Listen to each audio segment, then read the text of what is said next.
What's happening, YouTube? It's Simon for 66 Cards, and today we are reviewing Snype, the new auction house launched by Rick Probstein after he left eBay.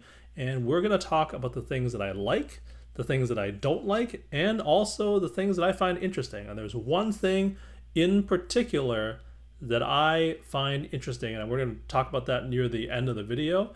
And I would love to get your thoughts and comments on that, so stay tuned to the end.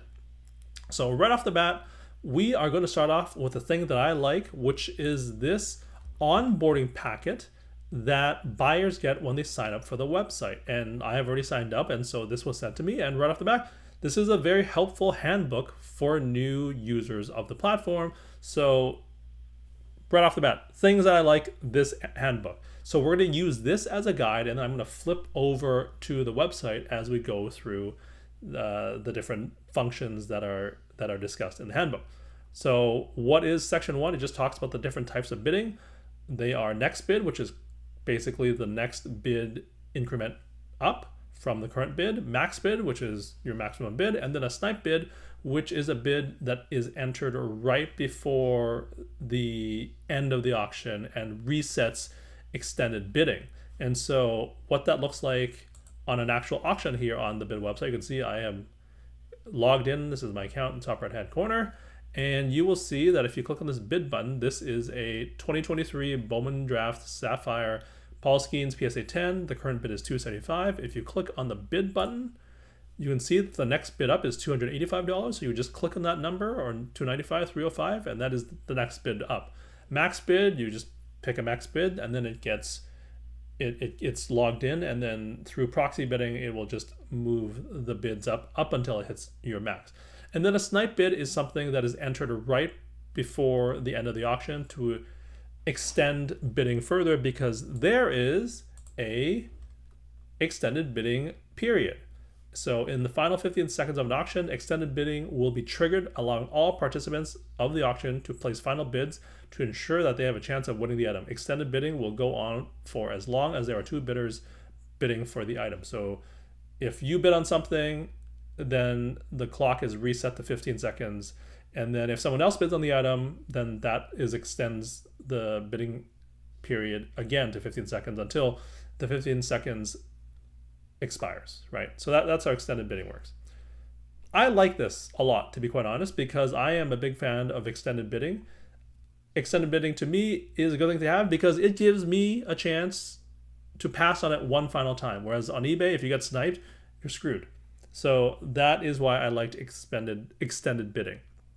Next up, bidding war. So you can see every bid that has been placed. So if we scroll down here, you can see that everybody's username is fully exposed, the time, their bid amount, everything is shown here, which is really, really transparent. I like it a lot because no other platform really does that. If you go to Fanatics Collect, and you can see this on the screen, I picked a random card here.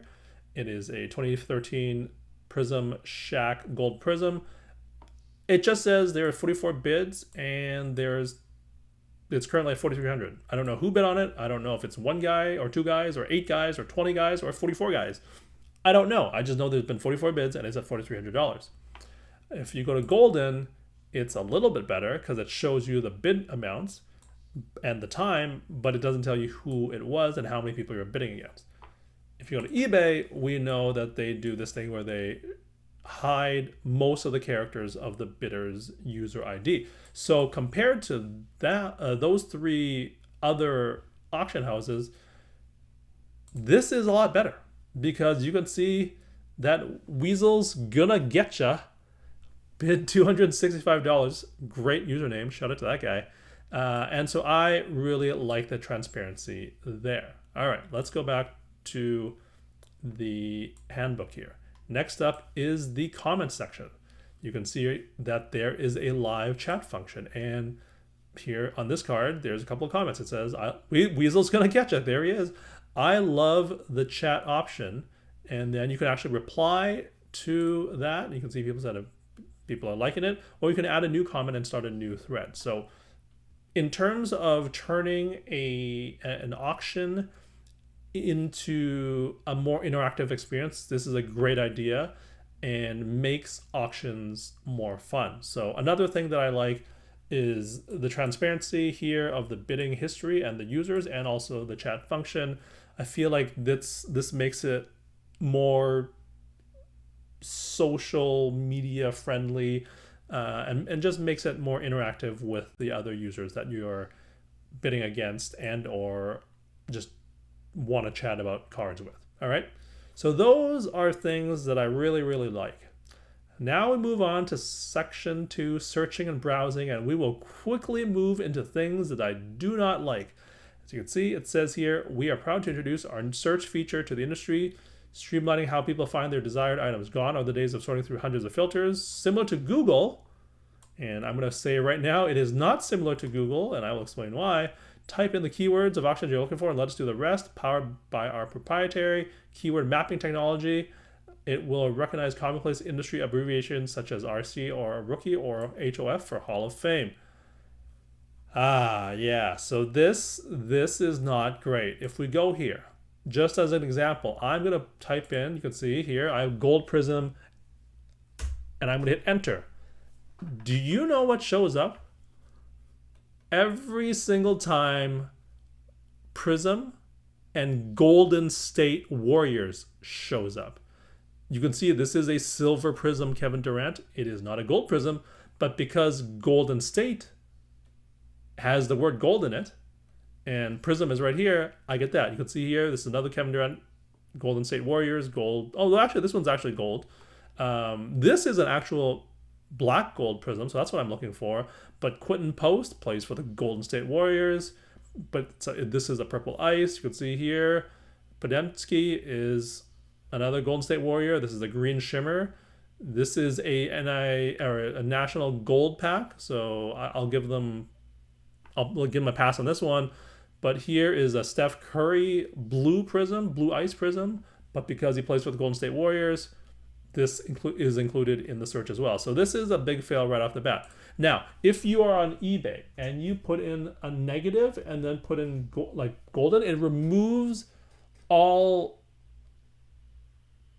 descriptions and all titles with the word gold in it by putting that negative or dash sign in front of the name. This works on eBay beautifully, but it does not work at all on Snype. So right off the bat, we're losing me here on the search functionality. It is not quite the similar to Google. I would disagree. Your proprietary keyword mapping technology needs a little work, Rick. I'm sorry. I've liked section 1. Section 2 is a problem. Now let's look at something a little more rare. Let's look at one of ones. You can see here I put in the very standard one of one function. If I hit one of one, what shows up? Well, not exactly one of ones. This is a 1971 Topps Basketball PSA 8.5 Dave Stallworth. This is how I actually found the Bowman Chrome Paul Skeens. It is a first Bowman, and so this card shows up, even though it is serial numbered out of 199. This is some kind of TCG thing, but it's a 151 that shows up.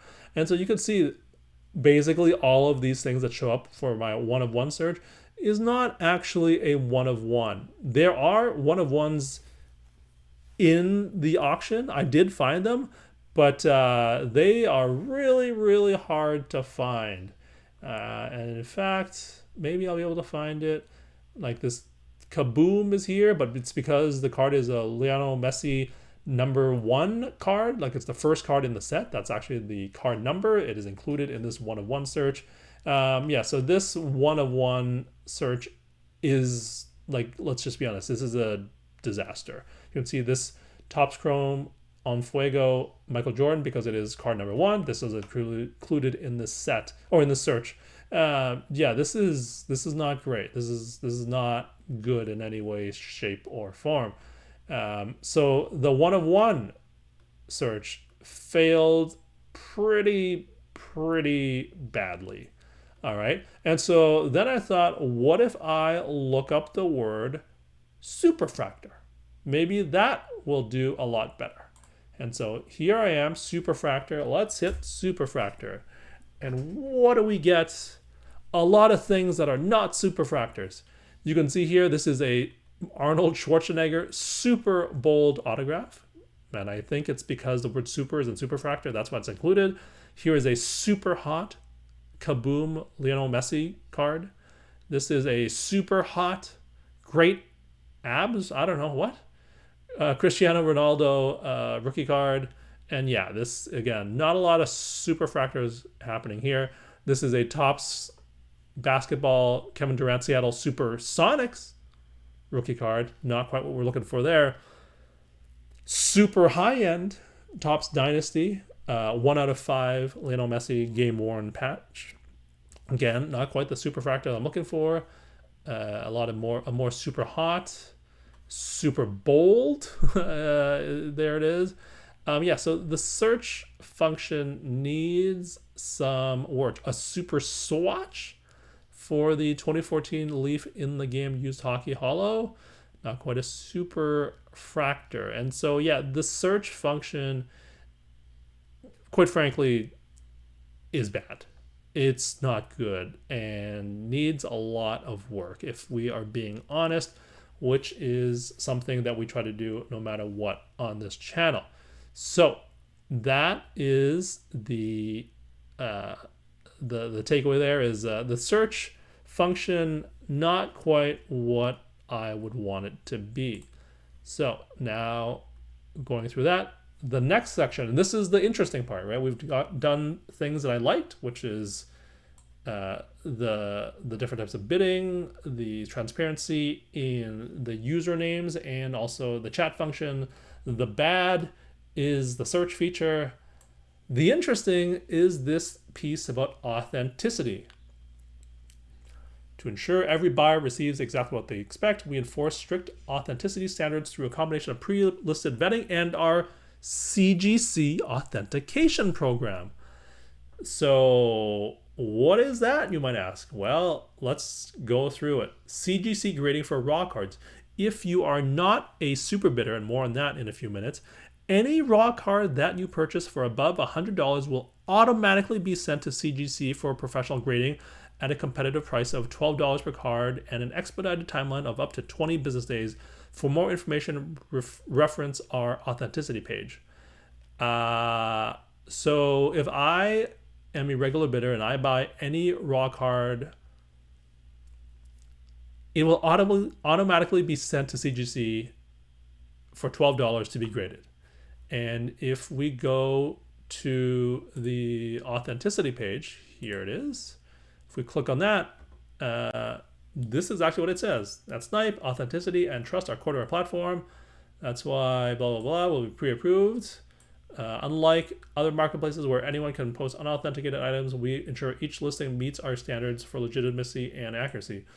We are proud to welcome CGC as the official authentication and grading partner for Snype.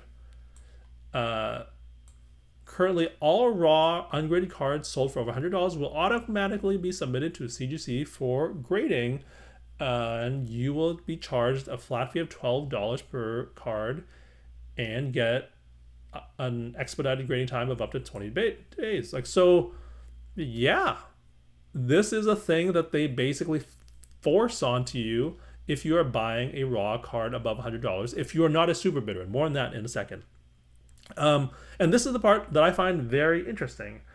The fact that it's being forced upon the buyer. I'm not sure why, if I'm being honest. I understand if they're doing an authenticity thing, like what PSA does for any eBay purchase over $250.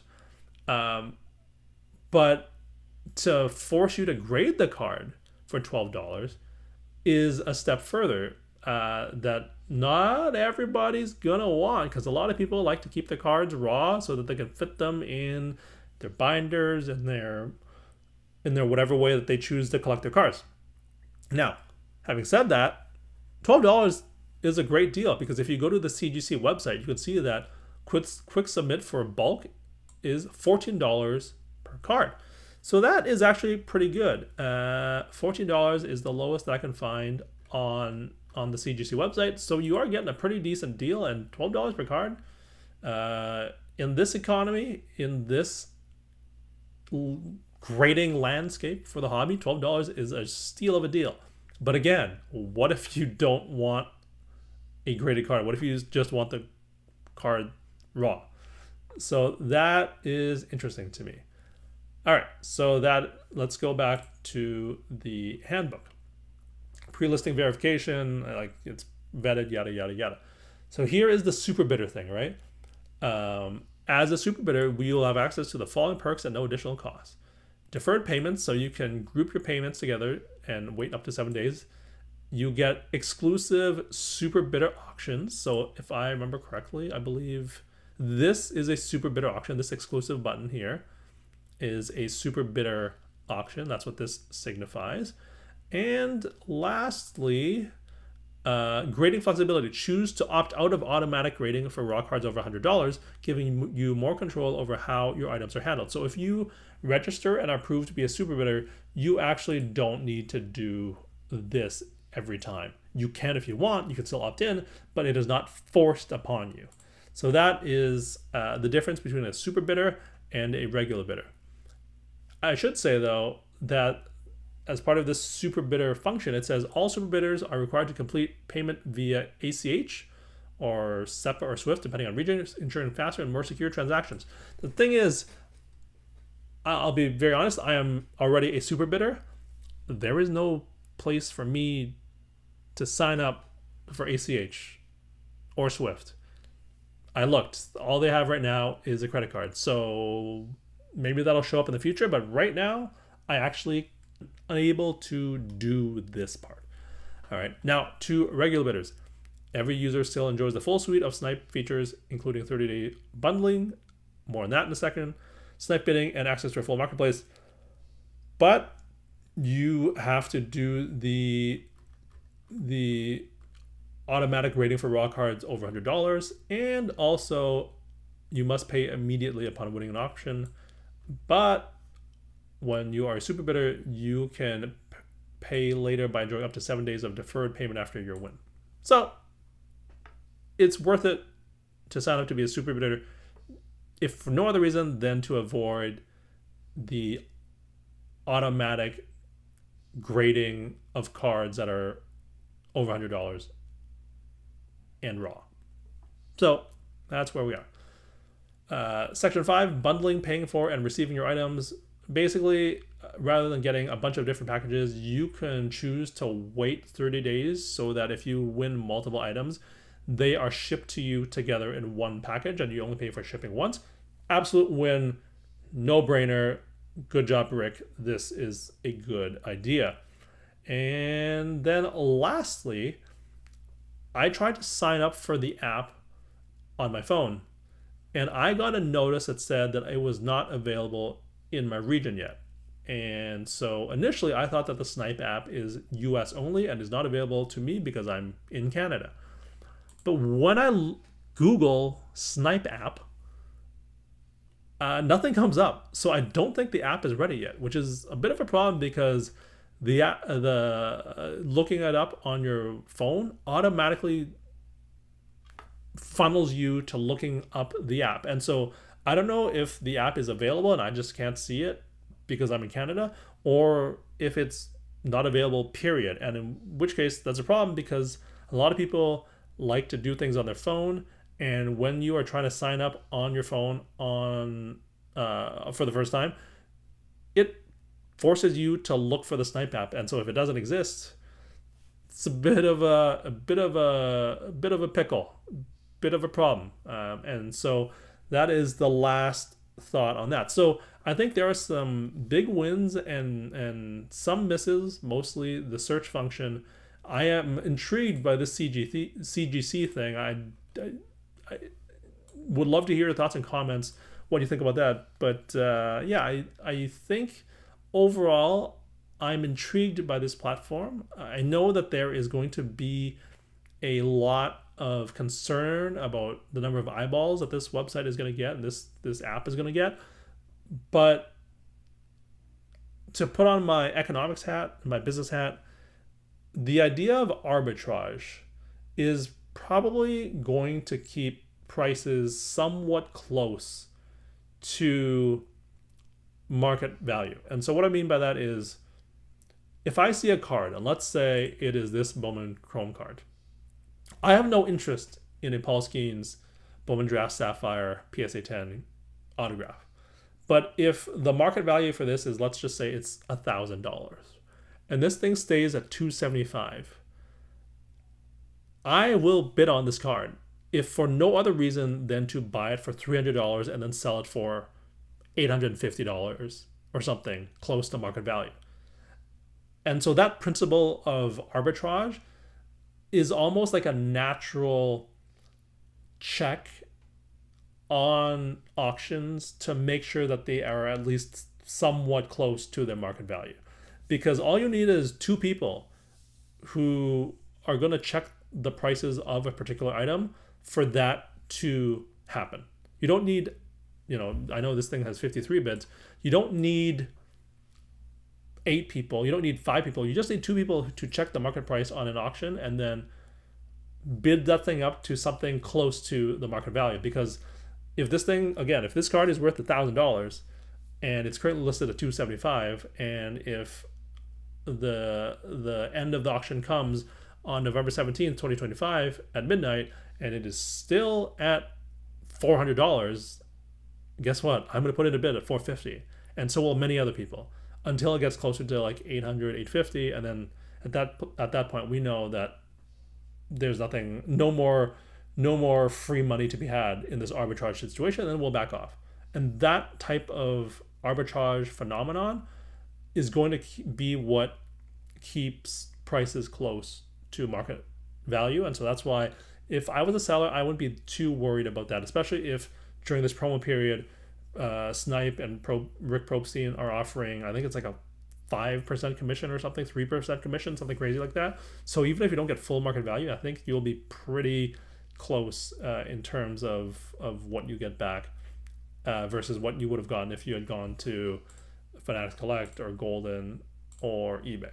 So those are my thoughts on the Snype website. Would love to hear your thoughts and comments if you have gone through the website yourself. If you have not signed up, I am an affiliate partner, so please click on the link in the description below.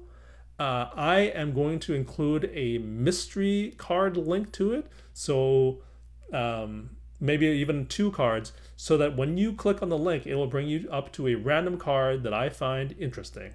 And so I will leave that for you to decide to click on or not, but there is definitely a few cards in here that I have perused that I believe are interesting cards to be found in the inaugural first Snype auction that ends in a couple of weeks. So would love to hear your thoughts and comments on this. And yeah, if you sign up through, if you sign up on Snype, just sign up through my link below where you link to those cards. Thank you as always for listening and watching. I'll talk to you all soon. Cheers.